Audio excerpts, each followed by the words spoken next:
So to wrap up this series, I want to sort of be a bit real with you and let you in to a part of me that I don't normally let people into.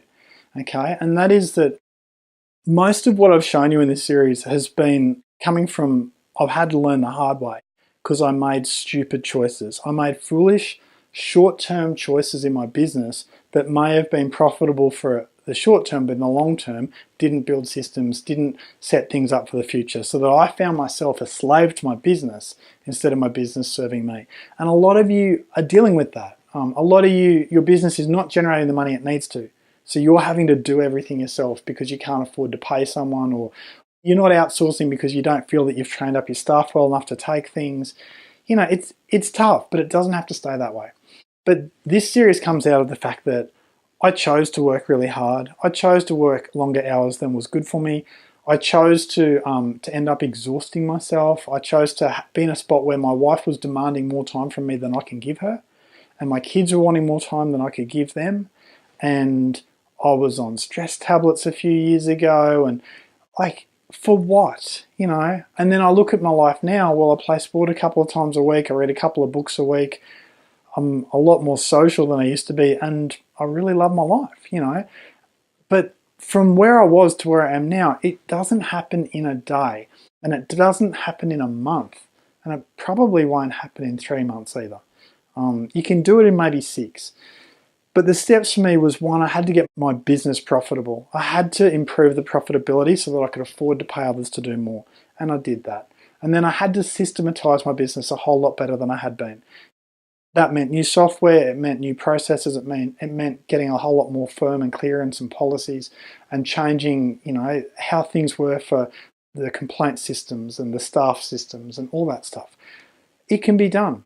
I also spent a lot of money paying a really good consultant to come and have a look at my business from all angles, and he's paid for himself many times over.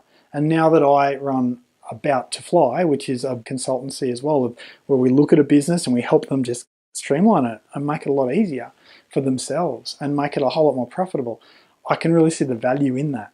So those are basically the things that I did to get my life a lot more on track. And I still work 30, 35 hours a week, and I enjoy that work. And it's not really stressful work because it's building work, it's building systems, it's not responding to a spot fire, usually anyway. But my encouragement to you would be, insanity is doing the same thing again, expecting a different result. And that's where we find ourselves when we don't have systems. That's where we find ourselves when we haven't weighed things up and really been proactive and really been strategic about how we spend our time. And for me, the cost of failure, it's high. If I fail in my business, 100 and something staff members are not going to have a job. That's a high cost. If I fail in my home life, then I'll wreck my wife's life and my kids will grow up angry at their dad. I just don't want to go through that. The cost of failure is high. The cost of failure if I don't look after myself is I could get burnt out again, or super stressed and end up on tablets, or I don't want to go through that. I've been in the back of an ambulance because I worked too hard and they thought I had a stroke, you know. I don't want to go through that. The cost of failure is high. And that doesn't mean you shirk back from it and go, oh, well, I won't try. It's not about that. It's about, what are the steps I need to do to make sure that tomorrow's brighter and that 3 months is much brighter from now? What are the things I have to put in place now? And then you just go and do it. And by doing that, by making the hard decisions now and by implementing the hard decisions, then you find that, you know what? You actually can be both a hero at work and a hero at home, and life is sweet.